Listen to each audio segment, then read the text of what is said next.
వరుసగా మనకు హైదరాబాద్లో కుక్కల దాడులు పెరిగిపోయినాయి, చిన్నారులు చనిపోతున్నారు. సో దీనికి సంబంధించిన వార్తలనే వీళ్ళు ప్రధానంగా తీసుకున్నారు. రక్తం మరిగిన కుక్కలు, దాడులకు తెగబడుతున్న శునకాలు, ఫలితమివ్వని సంతాన నియంత్రణ చర్యలు, ఏటా కోట్ల రూపాయలు ఖర్చు వృధా అయిపోతుంది దీనికోసం.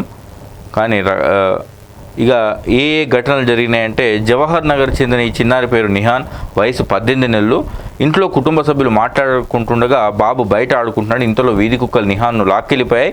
ఒళ్ళంతా గాయాలు కావడంతో మృతి చెందాడు. బుధవారం అంత్యక్రియలు జరిగాయి. తల్లిదండ్రుల రోదనలు మిన్నంటాయి. ఈ చిన్నారి పేరు తనుశ్రీ. తల్లిదండ్రులు సమీపంలోని గోదాంలో పనిచేస్తుంటారు. అక్కడే కుమార్తె తనుశ్రీ ఆడుకుంటుండగా 4-5 కుక్కలు దాడి చేశాయి. చేతికి తీవ్ర గాయాలు కాగా ఆసుపత్రికి తీసుకెళ్తే కుడి చేతి వేళ్లను తొలగించారు. కుక్కల దాడిలో జరుగుతున్నటువంటి అరాచకాలు ఇవి. ఇది వృద్ధురాల పేరు Eswaramma, HB colony division NTR నగర్లో ఉంటుంది. ఇంటి తలుపు తెరిచి కింద పడుకుని ఉండగా ఒక కుక్క దాడి చేసిందట. ముఖంపై, ఒంటిపై కరిచి వెళ్ళింది. ఆ ముఖంపై 40 వరకు కుట్లు పడ్డాయి. సో ఈమె కూడా చావు బతుకుల నుంచి తప్పించుకుంది. ఇక చేనెంబర్ చౌరస్తాలో ఓ సర్వీసింగ్ సెంటర్లో గంగాధర్ పనిచేస్తుంటారు. అతని కుమార్తె, 3 ఏళ్ల కుమార్తెలు ప్రదీప్ అతని వద్దకు వచ్చారు. పిల్లలిద్దరూ బయట ఆడుకుంటున్నారు. ఇందులో ప్రదీప్పై కుక్కలు దాడి చేయడంతో ప్రదీప్ చనిపోయాడు.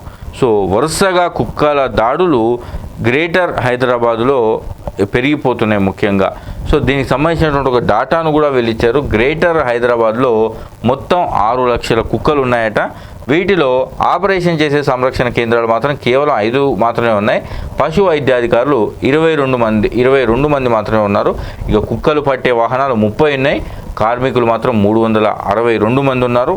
ఇక ఇది పరిస్థితి. చాలా అంటే గవర్నమెంట్ దీనికోసం ఇట్లాంటి ఇన్సిడెంట్లు జరిగినప్పుడు మాత్రమే గవర్నమెంట్ రంగంలోకి దిగుతుంది. ఏదో ఆదరాబాదరగా కొన్ని రోజులు చర్యలు తీసుకుంటామని చెప్తున్నారు. కానీ ఆ తర్వాత ఎక్కడా కూడా దీని గురించి పట్టించుకోవడం లేదు. దీంతోనే ఇక విపరీతంగా ఈ కుక్కల మీద దాడులు పెరిగిపోతున్నాయి అనేది మరి ఇవాళ హైదరాబాద్ ట్యాబ్లెట్కి సంబంధించినటువంటి వార్త ఇది.